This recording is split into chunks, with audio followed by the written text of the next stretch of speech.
नूंह जिले में संचालित मीट फैक्ट्रियां लोगों के लिए मुसीबत का सबब बनी हुई हैं। नियमों को ताक पर रखकर मीट फैक्ट्रियों को चलाया जा रहा है, जिससे लोगों को परेशानी का सामना करना पड़ रहा है। मीट फैक्ट्रियों से निकलने वाली गंदगी और बदबू से लोगों को अनेकों प्रकार की बीमारियां हो रही हैं। जिले में अलग अलग स्थानों पर संचालित मीट फैक्ट्रियों से लोग परेशान। पिछले कई दिनों से सोशल मीडिया पर कार्रवाई के लिए ट्रेंड चलाया हुआ है। इलाके के लोगों ने रविवार को गांव जलालपुर के पास संचालित अल्फेयर एक्सपोर्ट मीट फैक्ट्री के सामने विरोध जताया और जमकर नारेबाजी की गई। लोगों ने कहा कि मेवात में दर्जन भर मीट फैक्ट्रियां बनी हुई हैं, जो मीट फैक्ट्री आबादी वाले क्षेत्र के पास हैं। कई मीट फैक्ट्रियों से तो केवल 100 मीटर दूरी पर लोगों के मकान बने हुए हैं, जो कि उक्त कंपनी के कर्मचारी व संचालक खून व गंदगी को नहर के अंदर डालते हैं, जिससे बदबू व गंदगी के कारण रुक पाना वहां मुश्किल है। तहकून का तालाब भी बस्ती के पास में बना है, जिससे लोगों व बच्चों में बीमारी फैल रही है। मेवात के लोगों ने जिला प्रशासन से मांग की है कि उच्च स्तरीय टीम भेजकर कंपनी व आसपास फैली गंदगी व खून की जांच की जाए व कंपनी का लाइसेंस रद्द किया जाए। लोगों ने बताया कि इस संबंध में कई बार शिकायत की जा चुकी है, पर अभी तक कोई कार्रवाई अमल में नहीं लाई गई।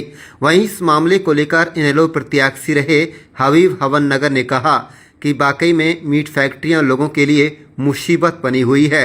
लोग मेरा साथ दें। मीट फैक्ट्रियों को लेकर जल्दी ही एक पंचायत करने का बड़ा फैसला लिया जाएगा। आप देख रहे हैं नूंह मेवात से लियाकत अली के साथ सद्दाम हुसैन की रिपोर्ट। जी, मेरा नाम अरशद हुसैन है। मैं जलालपुर से हूँ, और क्योंकि मेरे गांव के जंगल में यहाँ पे ये फैक्ट्री खुली पड़ी हुई है, मीट फैक्ट्री, बूचड़ खाने, यानी कि बूचड़ खाने भी फैक्ट्री नहीं है जी। ये हमारा शोषण है, और आए दिन हमारे साथ ये काम हो रहा है। हमें बदबू के लिए इतना परेशान हो रहा है, सांस लेना अभी भी दिक्कत हो रही है। इतनी दिक्कत हो रही है कि मुझे सांस नहीं लिया जा रहा, और इससे हम बहुत ज़्यादा परेशान हैं जी। यहाँ की हवा पानी दूषित हो चुका है, और हमारे बच्चों में बहुत ज़्यादा बीमारी फैल रही है। यहाँ के मेरे गांव में करीब करीब 10 से 15 लोग अभी भी कैंसर पीड़ित हैं, सिर्फ इनकी वजह से। ये गुंडागर्दी हम इनकी नहीं चलने देंगे। और इन्होंने, आज सुबह की बात है, मैंने खुद ने अभी भी अपने सोशल मीडिया अकाउंट पे एक पोस्ट डाली हुई है, आप चेक कर लेना। और सुबह मेरे गांव के अंदर से वो मलबे का ट्रैक्टर निकलता है, जो जिसमें के उनका आंत ओढ़ी वगैरह मलबा पता नहीं क्या क्या होता है। मेरी मस्जिद है वहीं पे, मस्जिद के पास में वो मलबा गिरा है, और उसका मैंने वीडियो बनाकर सोशल मीडिया पे भी छोड़ा हुआ। आप लोग भी को भी मैं दिखाऊंगा उसे, तो आप भी देखना। तो मेरा कहना यही है, ये गुंडागर्दी हम इन लोगों की नहीं चलने देंगे यहाँ पे। अगर इनको काम करना है तो ठीक ढंग से करें, वरना हम इसको बिल्कुल बर्दाश्त नहीं करेंगे। अगला कदम हम जो भी हमसे हो सकेगा आगे से आगे, अगर हमको मतलब जहाँ पे भी हमसे बन पड़ेगी हम वहाँ तक जाएंगे। जो भी कानूनी कार्रवाई होगी, कानून के दायरे में रहकर हम इनके खिलाफ सख्त से सख्त कदम उठाएंगे। इनको ये मेरे पास है फेयर एक्सपोर्ट है सर, और मेरे यहाँ पे इस 5 किलोमीटर एरिया में 5 फैक्ट्रियाँ हैं, और इनका सबका यही काम है जी। इनमें सब में यही काम हो रहा है, सबका गंदगी ऐसे ही फैल रहा है जी। जी, मेरा नाम नदीम हुसैन है, और मैं ग्राम पंचायत से पंच हूँ जलालपुर से। क्या मामला है? तनख्वाह बढ़वा रहे हैं जनाब, मामला ये है कि जिस दिन से फैक्ट्री यहाँ पे चालू हुई है, उस दिन से गांव का माहौल इतना ख़राब हो रहा है, दिन पे दिन मक्खी मच्छर, हद से ज़्यादा बीमारियाँ। उसके बाद में 10 से 15% हमारे कैंसर के हो गए गाँव जलालपुर के अंदर अभी प्रेजेंट में जो है।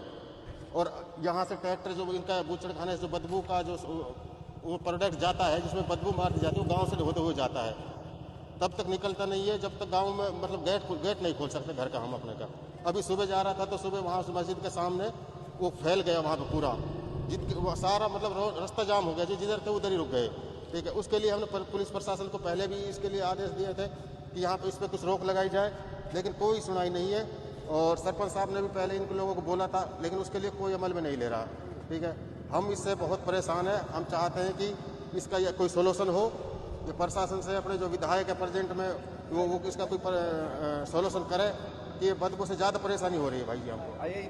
है जी, वीडियो बन के आवाज़ नहीं। पिछले कुछ रोज से लगातार सोशल मीडिया पे आवाज़ उठ रही है, क्या कोई कार्रवाई देखने को मिल रही है? कुछ भी नहीं है सर। उसके बावजूद उसके बावजूद मैंने भी देखा ट्विटर पर ट्रेंड कर रहा है, हैशटैग चल रहा है, इसके लिए मेवात का हाल जो बद से बदतर होता जा रहा है बूचड़ खाने की वजह से, ठीक है। लेकिन उसके बावजूद आज ही की मैं आपको प्रेजेंट की बता रहा हूँ, मॉर्निंग की बात है ये, गांव में ओपनली अपने जो इनका प्रोडक्ट है जिसमें बू आती है, स्मेल आती है, उसको लेके जाते हैं और वो रास्ते में गिर गया, जहाँ से बहुत बुरा हाल हुआ। तो उसी समय हमने पुलिस प्रशासन को भी कॉल की थी।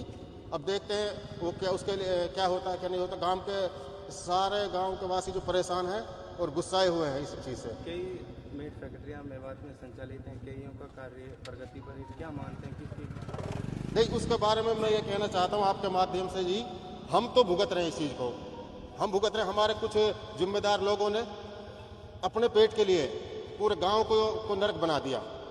लेकिन मैं आपके माध्यम जो भी इस चीज़ को सुन रहे हैं, मैं वो कहता हूँ भाई जी, ऐसी गलती आपके आसपास में अपने जंगल में कोई इनके लिए ज़मीन ना दे अपनी और इनके बहकावे में ना आए। किसकी कमी मानते हैं? मेवात को यूनिवर्सिटी या उद्योग होने चाहिए, यहाँ मीट फैक्ट्रियाँ दी जा रही हैं।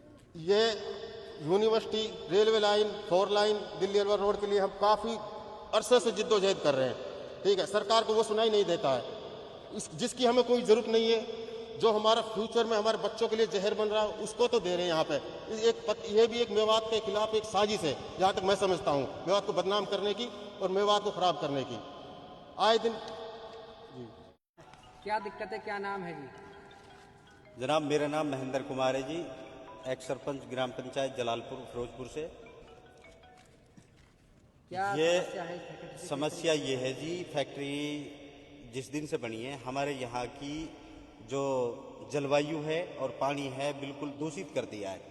खेतों में ये जो भैंसों का कच्चा गोबर होता है उसको डालते हैं, रास्तों में बिखरता जाता है, और जो खेतों में जो गोबर डाला जा रहा है उससे फसल जो पैदा हो रही है और उस अनाज को खाने से हमारे बच्चे बीमार हो रहे हैं, बुजुर्ग बीमार हो रहे हैं, गाँव में कैंसर की समस्या पैदा हो रही है। और इनकी जो गंदगी है, शाम के टाइम जब ये पूरे दिन काम करके शाम को जो फैक्ट्री का टापा खोलते हैं तो वो इतनी बदबू जाती है कि सांस लेना दुश्वार हो गया। मच्छर और मक्खी बहुत ज़्यादा तादाद में हो गई हैं। और हम हरियाणा सरकार से और जिला प्रशासन नूहू से ये अनुरोध करना चाहते हैं कि हमारी मेवात के लिए सिर्फ ये मीट फैक्ट्री क्यों दी गई, और भी बहुत सारी फैक्ट्रियाँ दी जा सकती थी। जो अगर सरकार को हमारे बच्चों को रोज़गार देना था तो और भी तो फैक्ट्रियाँ हैं। फिर दूसरी बात और है, यहाँ ये 12 से 14 घंटे काम कराते हैं। भारत के कानून में कहीं भी 8 घंटे से ज़्यादा ड्यूटी का प्रावधान नहीं है, लेकिन ये लोगों का शोषण कर रहे हैं। अब चाहे मीट फैक्ट्री फेयर वाले हों, चाहे अलाना वाले हों, या अन्य और जो फैक्ट्रियां हैं, सारे ये 8 घंटे के बजाय 12 घंटे और 14 घंटे काम कराते हैं। उसमें भी आधी जो पंचिंग है, डेली वेज में आधी पंचिंगों को खा जाते हैं और फिर वो अपनी सैलरी के लिए भटकते डोलते हैं। अच्छा, जब ये इनका बातें चलते हैं खोलने की, आप लोग जमीन क्यों देते हैं उनके लिए? जमीन ऐसा है कि हमने तो इनके लिए एनओसी ना दी अपनी पंचायत से। मांडी खेड़ा रकबा में ये आती हैं, नाइनंगला रकबा में उन्होंने एनओसी दी हैं। तो लोगों ने उस टाइम जो ज़मीन का रेट था वो नॉर्मल था, तो इन्होंने थोड़ा अच्छे रेट दे के लालच में लेके उन जिम्मेदारों को बहला फुसला के ज़मीन ले ली। अब उन फैक्ट्रियों के इतने आतंक से वो जिम्मेदारी तंग हैं, और उन्हीं जिम्मेदारों के बच्चे आज इसमें 8,000 10,000 में नौकरी कर रहे हैं।